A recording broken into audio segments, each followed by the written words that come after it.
Bismillahirrahmanirrahim. Assalamualaikum warahmatullahi wabarakatuh. Jangan anggap remeh kesalahan kecil dalam sholat. Sholat merupakan ibadah inti dalam Islam. Ibadah ini pula yang membedakan muslim dengan yang lainnya. Selain itu, Rasulullah Muhammad SAW pernah bersabda, sholat merupakan amalan yang pertama kali dihisab saat kiamat nanti. Baik tidaknya sholat akan menentukan keberuntungan dan kerugian seorang hamba. Tentu ada anjuran untuk melaksanakan sholat secara sempurna, terpenuhi syarat dan rukunnya, juga tenang dan khusyuk dalam pelaksanaannya. Tetapi tanpa sadar terdapat kesalahan yang kerap dilakukan dalam sholat. Karena kadung menganggapnya biasa, kita jadi menyepelekan kesalahan itu.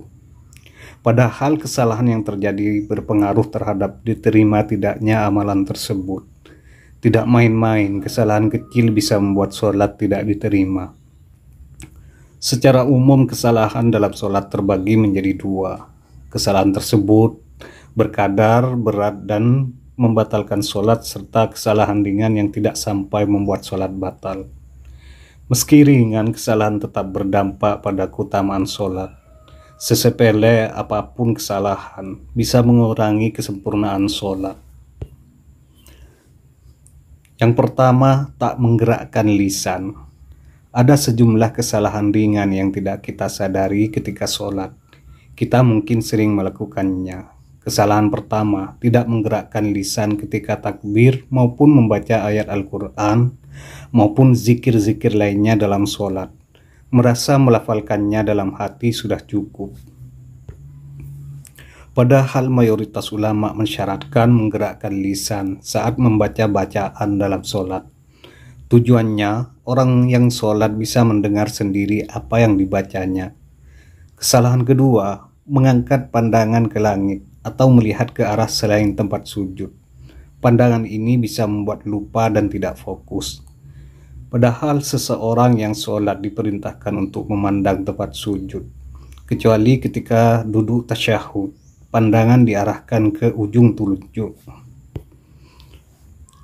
Selanjutnya, memejamkan kedua mata. Kesalahan ketiga, memejamkan kedua mata. Ibnul Qayyim mengatakan amalan ini tidak termasuk tuntunan sholat yang diajarkan Rasulullah Muhammad SAW. Tetapi ada perbedaan pendapat di antara ulama. Sebagian menyatakan memejamkan mata membantu tercapainya kehusyuan. Kesalahan keempat, tidak menempelkan hidung ke lantai ketika sujud. Kesalahan ini memang ringan, tapi bisa membuat sholat tidak diterima oleh Allah Subhanahu wa Ta'ala. Hal ini seperti disampaikan Rasulullah SAW. Allah tidak menerima sholat bagi orang yang tidak menempelkan hidungnya ke tanah, sebagaimana dia menempelkan dahinya ke tanah. Sedangkan kesalahan kelima, tidak tumaknina dalam ruku dan i'tidal. Tumaknina yaitu posisi tubuh dalam keadaan tenang ketika ruku. Diukur dari lamanya membaca doa pada gerakan tersebut. Seseringkali seorang terlalu cepat melakukan ruku. Sholat semacam ini bisa jadi tidak